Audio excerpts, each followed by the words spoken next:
እድላታ ዛሬ ተማርስተል እንዴት ትምህርት ተማርተሉናላችሁ ብሎ የሚያኮርፉ ሰዎች አሉ። ይማሩ ይሄን ያመሉትን እንዴት ክራይቴሪያ ይሆናል? ሸሪዓ ፍርድ ቤት ዳኛ ሆኖ ለመምጣት 12ኛ ክፍል ጨረሰ ሲባል ይሄን ካላነሳላችሁ ብሎ የነሱን ጉድለትና ክፍተት ሳይሆን ለምን ይሄ ተቀምጣችሁ ብሎ የሚያኮርፍ ሰው ይሄን ማህበረሰብ ልትመራ ስትመጣ ይሄ ማህበረሰብ ካንተ በሚበልጥ ብዙ ሰዎች ውስጥ እንዳሉ አንተ የምታወራው ኪታቡን ብቻ አይደለም ከግንዛቤ ጋር አዋህደ ሪያሊቲውን አንተ በተረዳኸው ምናምን።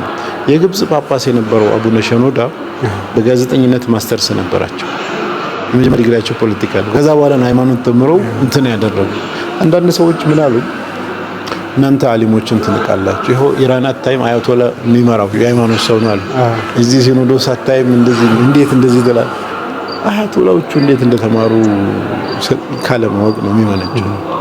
እንደውም ለአንደኛው ምን አልኳቸው? እነሱ ኒውክሌር እንዝራ ብሎ ግብ ዓለም እንደዛ ደረጃ ከደረሳችሁ እናንተ አሊሞች ችግር የለም እንመርጣችኋለና ኢን ሪያሊቲ ስንት ዓመት ፈጅተው አሁን ያለው አያቶላ ፈረንሳይኛ ይናገራል።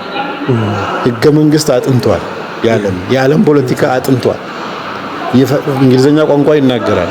ኢንቴንሽናሊ የፋርስ ቋንቋ ነው ፐብሊክ የሚያወራው እንጂ በደንብ ስፔሻላይዝ እና ወደ 11 ዓመት የተለያየ መርሃላዎችን አልፎ መጨረሻ ላይ አያቶላ የሚል ሌቭል ለመድረስ ብዙ ታሽቶ ነው የመጣው። ይሄ ሰውዬ ጥምጣም ለብሶ ሲሄድ ሸክ አድርጋችሁ አይ እንጂ አገር እየመራ ነው።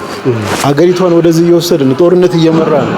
እስቲ የትኛው ሸክ ነው በዚህ ደረጃ ያደረሰ ነው? ሄደው ምን ያሰው ኦርቶዶክሶቹንም ስታይ እኮ ማስተርስ የሌለው ሰው አለ እንደዛው እዚህ ዩኒቨርሲቲ ተመርቋል። እዛ የነሱን ትምህርት ሄደ ስታይ የኢትዮጵያን ታሪክ ይማራሉ።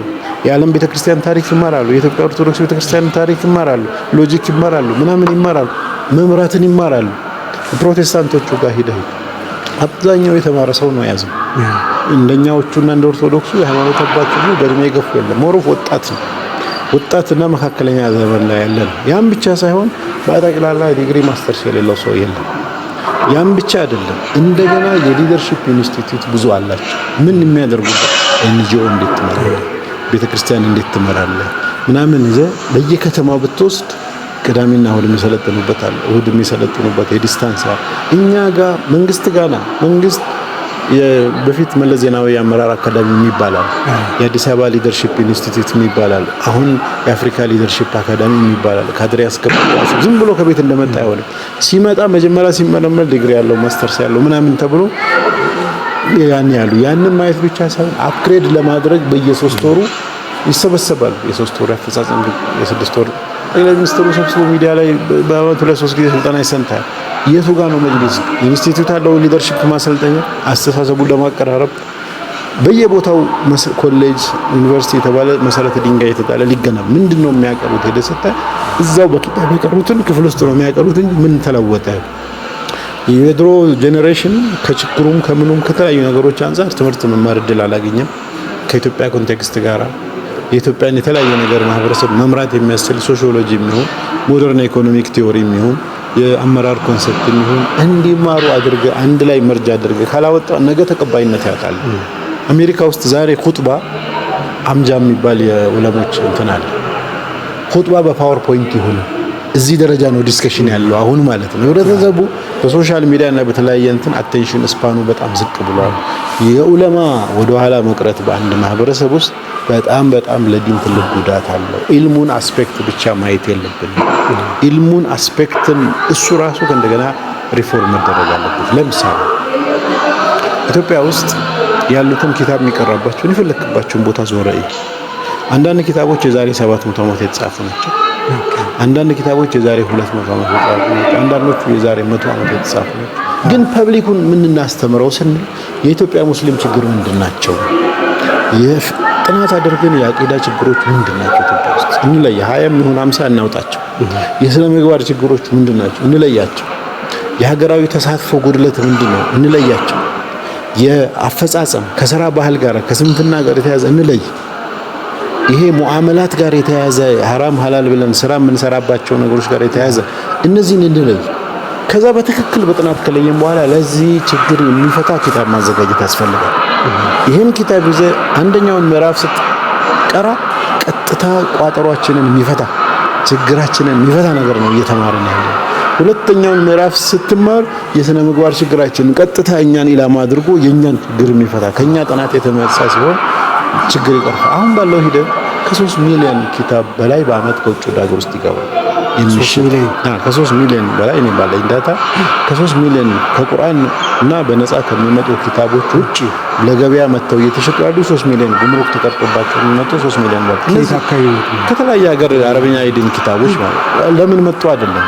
ይሄ ሁሉ ተቀርቶ ግን ምን እየፈጠርን ነው? ስንት ዳኢ እያፈራን ነው? ስንት አሊም እያፈራን ነው? እነዚህ አሊሞች ዘመኑ ጋር መጥነው ወደፊት ህዝባችንን ማሻገር የሚችል ነገር ላይ አሉ ወይ ስንል ካሪኩለም ዋይዝ ጋፕ አለ። ይህን ሞዲፋይ አድርገን ይሄን ስራ ስንሰራ ቀጥታ ወጥተን የኛን ችግር መፍታት አለበት። ልክ ሪያዱ ሳሊሂን ብትወስድ ኢማም ነወዊ 1800 ሐዲስ አካባቢ ከብዙ ከሚሊዮን በላይ ካሉ ሐዲሶች መሃል መርጠው ከቁርአን መርጠው አንድ ላይ ምዕራፍ ከፋፍለው እንዲህ ብለው አመጡ። ከዛ ኪታብ ጻፉ። የዛሬ 600 700 ዓመት ጻፉ።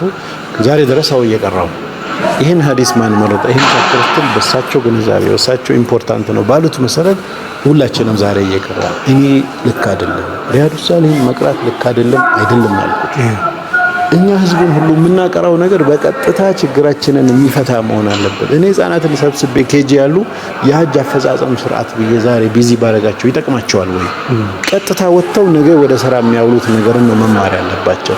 በዚህ ሌቭል አሊሞቻችንም የተሻለ ደረጃ እንዲደርሱ ከፈለግን የምናስተምርበት ካሪኩለም ሀገራችን ውስጥ ካለው ሪያሊቲ ጋር ተረድተው የዓለምን ነባራዊ ሁኔታ ተረድተው ይህን ተምሮ የወጣ ሰው እንዲህ አይነት ለርኒንግ ኦብጀክቲቭ ተቀምጦለት ነው ምን አይነት ሰው መፍጠር እንፈልጋለን፣ ምን አይነት አሊም መፍጠር ነው፣ ምን አይነት ዳኢ መፍጠር እንፈልጋለን ብለን ከፍላጎታችን ተነስተን ነው ካሪኩለም የምናዘጋጅ። አሁን ግን ከኪታቡ ተነስተን ነው እየሰራን ያለው። ያ አፕሮች ልክ አይደለም። ስፔሻላይዝ ማድረግ የፈለጉ ሰዎች ይህንን እየቀሩ መሰረታዊ ከፍ ሲሉ ሁሉንም ይቅሩ። ማሱን ግን የምታቀራውና የምታስተምረው ምን መሆን አለበት?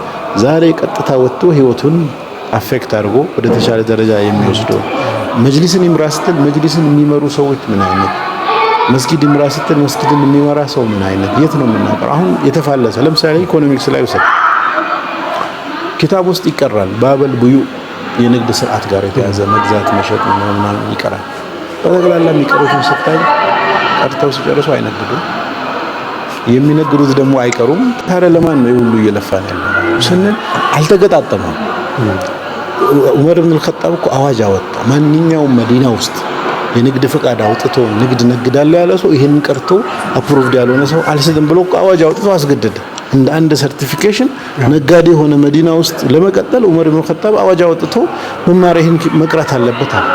እኛ ጋር ስትመጣ እነዚህ ሰዎችም ሞደርን የንግድ ሲስተሙን ተረድተው በዛ ደረጃ ቋንቋ ይለወጣል። ንግድ አንድ ዲግሪ የተመረቀ ሰውና አንድ ኪታብ የቀራ ሰው ስትል የተወሰነ ጊዜ ፈጅባቸዋል ለመዋሃድ። እነዚህ በድሮ ተርም ነው የተማሩ። ኮንሰፕቱን እኮ ሊያውቁ ይችላሉ፣ ግን ስታዋህዳቸው እንዲህ ማለት ፈልገህ ነው ይሄ ነው እንዲህ እያሉ በሂደት የሚመጣ ነው። እነዚህን ሰዎች በኢኮኖሚ ላይ ስፔሻላይዝ የሚያደርጉ ሰዎቻችን የባንክ አማካሪ መሆን የሚባል ኦፖርቹኒቲ መጥተዋል። የህዝቡን ኢኮኖሚ ማሳደግ የሚል መጥተዋል። ስለዚህ የባንክ ስርዓቱ እንዴት ነው የሚሰራው የሚለውን ስለ ባንክ ዘመናዊ የሚለውን አስተምራቸው አብቅታቸው ካላገዝካቸው እናንተን ካላል ኪታብ ላይ ባለው ተርም ብቻ አሁን የመስጂድ ኢማሞች አንዱ የተቸገሩት ምንድነው ኢስላሚክ ባንክ የሚባል ነገር የለም ብለው ተቃወሙ። ሁሉም ባንክ ሐራም ነው። እንዴት የለም? ታዲያ ኪታብ ውስጥ ነው ያላገኘው። ከዛ ሂጅራ ባንክ ዓለም አቀፍ አማካሪ የሸሪዓ አማካሪ የዓለም የፊቅህ ካውንስል አባል የሆኑ ዶክተር ፈድል ሙራድ የሚባሉትን አምጥተን ስልጠና ሰጠናቸው። ከዛ እየተማሩ ሄዱ። ለካ ነው እንደ ብሎ ሁሉ መጀመሪያ ግን ምንድነው ባንኮቹ አቅም እንዳይኖራቸው ብዙ ቦታ እንቅፋት የሆኑ ሸቆች ነበሩ። ከግንዛቤ ክፍተት ስልጠና እየተሰጠ ሲያውቁ ይሄማ እውነት ነው ኪታብ ውስጥ አለ። እኔ ጭቅጭቅ ላይ ስለነበርኩ ነው የለም ይሄ ሐራም ነው ምናምን ሲጨቃጨቁ ቦታው ጋር ነበርኩበት እድል አለ። ምንድነው ስትል የግንዛቤ ችግር ነው፣ የኢልሙ ማነስ አይደለም። ኢልሙን ይዘው ዛሬ ሞደርን ተርም ምን ስም ቀይሮ መጣ ምን ማለት ነው እንዴት ነው የሚለው ካልሰጣው ይጎትታል። አንዳንድ ጊዜ ያለፍንበትን ታሪክ መረዳት ጥሩ ነው። እኔ ዑለማን አሳንሰን እስልምና ከፍ አይል ዑለማ እስልምና ከፍ የሚለው ዑለማ ከፍ ሲሉ ከፍ እንዲሉም ስለምንፈልግ ነው። ትምህርቱንም እንዲማሩ አመራሩንም እንዲችሉ የጎደላቸው ነገር ይሟላ እኮ የምንለው ከፍ እንዲሉ ከምፈልግ አዘርዋይስማ ዋጋ የላችሁም ዞር በሉ ከዚህ ነው። የኔ ፖይንት ግን በአንድ ጊዜ መተን ሙሉ የኢትዮጵያን ሙስሊም ዑለማ ብቻ ይምራ ስንል በአካሄዳችን ላይ አንድም ቦታ ላይ የመስጂድ ኢማም እንኳን የመስጂድ ኮሚቴ አባል አይደል። ኮሚቴን እንኳን መምራት እድል የተከለከለ ሰው ነው በመላ ኢትዮጵያ ያለው። ኮሚቴ አባል ሆኖ መሪም ሁን ምክትልም ሁን ጻፊ አባል ሆነ ልምዱ ሰደስከ ትምህርት የጎደለውን ትምህርት ቤት እናስገባ። መማር አይባ አይደለም። ነብዩ ሰለላሁ ዐለይሂ ወሰለም የአይሁድ ቋንቋ ለዘይድ ኢብኑ ሳቢት ተማር ብለው አስገድደው ሰጥቶ በ17 ቀን ላይ ተማረ። ምክንያቱም እኔ አይሁዶቹን አላምናቸው የሚጽፉትን ነገር የሚናገሩትን ማን ነው የሚተረጉምልኝ? በዚህ መንገድ ችግር ይፈጥሩብኛል ብለው ነብዩ ሰለላሁ ዐለይሂ ወሰለም ሰጥተው ተማረ። የአይሁድ መማር ቋንቋ መማር የዲን አካል ነው። ለዲን የሚጠቅም ከሆነ ፊዚክስ መማር፣ ኬሚስትሪ መማር፣ ሊደርሺፕ መማር ኢምፖርታንት ነው። ዕውቀትም ይሄኛው ብቻ ነው ዕውቀት ጠቃሚ ብሎ ማጣጣል ተገቢ አይደለም። በአንድ ጊዜ ሁሉም ሰው እንዲማር ማድረግ ሊከብድ ይችላል። ግን ቢያንስ አዲሱ ጄኔሬሽን ደረሳ ሆኖ ያለው ሰው እንዴት ይቅረብልን ከትምህርት ጎን ለጎን ከቂርአት ጎን ለጎን ትምህርት እንዲማር እድል ካላደረግን እነዚህ ሸኾቹ ያጡትን እድል ያኛውም ጄኔሬሽን ሊቀጥል ይሄ ጉዳይ በዝምታ ሊታይ አላህ የተናገሩት ነው ሌላ ኢልም አይደለም ምናምን ብሎ እንትን ይሏል። ሪያሊቲ ላይ ስቶሪካል አንዳንድ ታሪኮችን ስናይ ሸኾች ብዙ ጉዳት የፈጠሩበታል። ከግንዛቤ ማነስ ለመጀመሪያ ጊዜ የዓለም ቴክኖሎጂ ላይ እስልምና ሙስሊሞች መሪ ነበሩ። ሳይንሳዊ ስልጣኔያችን የት ወደቀ? ምን ጣለው ስትል አንዱ ፋክተር የዑለሞች ፈትዋ። ይሄ ፈትዋ እንዴት ጣለው ብለህ ስትለኝ ማተሚያ ቤት 1450 ላይ ነው ዮሐንስ ጉተንበርግ ሲፈጥሩ። ከዛ በፊት ሙስሊሞች ነበሩ በትልቅ ደረጃ ላይ የነበራቸው የወረቀት ማምረትን። አውሮፓ የሰራው ማሽን መጠቀም ሐራም ነው ብሎ ፈትዋ ሰጡ። ፈትዋ ሰጥተው በ1450 ላይ ማተሚያ ቤቱ መጣ። በ50 ዓመት ውስጥ አውሮፓ 20 ሚሊዮን መጽሐፍ ነው አትሞ ዓለም ላይ ዲስትሪቢዩት ያደረገ። በ150 ዓመት እስከ 1600 ላይ ወደ 200 ሚሊዮን የሚሆን መጽሐፍ አትሞ እኛ ጋር እስከ 1827 ድረስ የሙስሊሙ ዓለም በእጅ ነው ሲጽፍ የነበረው። ይሄ እንግዲህ ዓለም ላይ ነው። እኛ ሀገር በኃይለ ሥላሴ ጊዜ በደርግ ጊዜ አሁንም ገጠር በእጅ አይደለም የጻፈው። ይሄ ካልቸር ምን ያህል ጉዳት አደረሰ ብለህ ስታይ የሚዘገንን። ከዚህ በኋላ ምን መጣ? ጋዜጣ መታተም ተጀመረ። ጋዜጣ ሐራም ነው አሉ። ፓምፍሌት ፈረንሳይ አብዮት ጋር ተያይዞ መጣ። በራሪ ወረቀት መበተን ሐራም ነው። ከዛ በኋላ ሬዲዮ መጣ። ሬዲዮ ሐራም ነው። ቴሌቪዥን መጣ። ቴሌቪዥን ሐራም ነው። ፎቶግራፍ መጣ። ፎቶግራፍ ሐራም ነው። ካሜራ መጣ። ካሜራ ሐራም። ኢንተርኔት መጣ። ኢንተርኔት ሐራም ነው። ብዙ እንደዚህ አይነት የዛሬ 500 ዓመት ብትሄድ ቡና ሐላል ነው ሐራም ነው ጸብ እኮ ነበር። ቡና ማለት ነው። ቱርክ ሀገር ኢስታንቡል ላይ ወጣቶች የተደባደቡበት ኢንሲደንት ታሪክ ላይ ተጽፏል። መካ ላይ ብትሄድ ለምን ቡና መጠጣት ሐራም ነው ሐላል ነው? አሁን አሊሞቻችንን አብቅተን ዲን ላይ ያለውን ነው ልጅ አንድን ነገር ሐራም ነው ሐላል ነው ሲሉ ከምን አስፔክት አቋም መቀየር ራሱ እኮ ያዋርዳል። ትናንት ሐራም ነው ያልከውን ዛሬ ሐላል ነው ስትል ትመዘናለህ በሰው ፊት ማለት ለምን እንዳልክ ምስል መጀመሪያ ተሳስቼ ነበር ወይ አልገባኝም ወይ ልክ አልነበርኩም ነው አይደለም ወይ መስሎኝ ነበር። ይሄ በራሱ የዓሊምን ንግግር እንደ ትልቅ ደሊል የሚያይ ማህበረሰብ ከጀርባ ያለውን ቁርአን ምንድነው ሐዲሱ ማይል ሰው አንተ ስትሳሳት በሰው አእምሮ ላይ በሰው ቦታ ላይ ያለህ ቦታ ይወድቃል። ይሄ ምሳሌ ነው የጠቀስኩት ነው። ልክ እንደዚህ ብዙ ጋፖች አሉ። ይሄን ጋፕ የሚቀጥለው ትውልድ መተላለፍ የለበትም። ለዚህ ዓሊሞችን ስለምንወዳቸው ስለምናከብራቸው የዓሊሞች ከፍ ማለት የእስልምና ከፍ ማለት ስለሆነ እንዴት ከፍ እናርጋቸው? አንድ በዚህ ምርጫ ሰዓት ለምን አነሳ ሲባል አንዳንድ አካሄዶች ትክክል ያልሆኑ ስላሉና ይሄ ደግሞ አሁን በሚሉት መልኩ መጅሊስን ያንን ፈጥረው በራሳችን ብቻ ተባብለው የተወሰነ ቦታውን እነሱ ይዘው ነገ ደግሞ ካም በኋላ የመጅሊስ ምርጫ አይኖርም ብለው ፈትዋ ሰጡ ምናምን ብለው ቢሄዱ ነገ የበለጠ እስልምና ላይ ጉዳት ይበልጣል። እኔ የሚያሳስበኝ ዋናው የመጀመሪያው የህዝበ ሙስሊሙ ነው። ከዛ በኋላ ስለ መጅሊስ ከዛ በኋላ ነው ስለ ግለሰብ ማሰብ ያለብኝ እንጂ ግለሰብ አይደለም መነሻዬ። ዓሊምም ይሁን እኔም ልሁን ማንም ይሁን ከህዝብ በታች ነው። ዑለማ የነቢያቶች ወራሽ ናቸው፣ ግን አይሳሳቱም ማለት አይደለም። ነብዩ ሰለላሁ ዐለይሂ ወሰለም ላ ተጅተሚዑ ኡመቲ ዐለ ደላል ብሎ እንደማንሳሳት ዋስትና የሰጡን የሙስሊሙ በጠቅላላ ኢጅማዕ ኮንሰንሰሱ ነው ዋስትና። እንደ ኪታብ ደግሞ ቁርአን ነው ዋስትና ያለው። አንድ ሼክ አንድ ዓሊም አይሳሳትም የሚባል ነገር እስልምና ውስጥ የለም። ይሄ የድሮዎቹ ሰዎች ዓሊምን ከፍ አድርገው ገደል የገቡበት ነው። እኛ ጋር ስትመጣ ምንድነው ፖይንቱ? የህዝቡ ስምምነት ነው ዋስትና።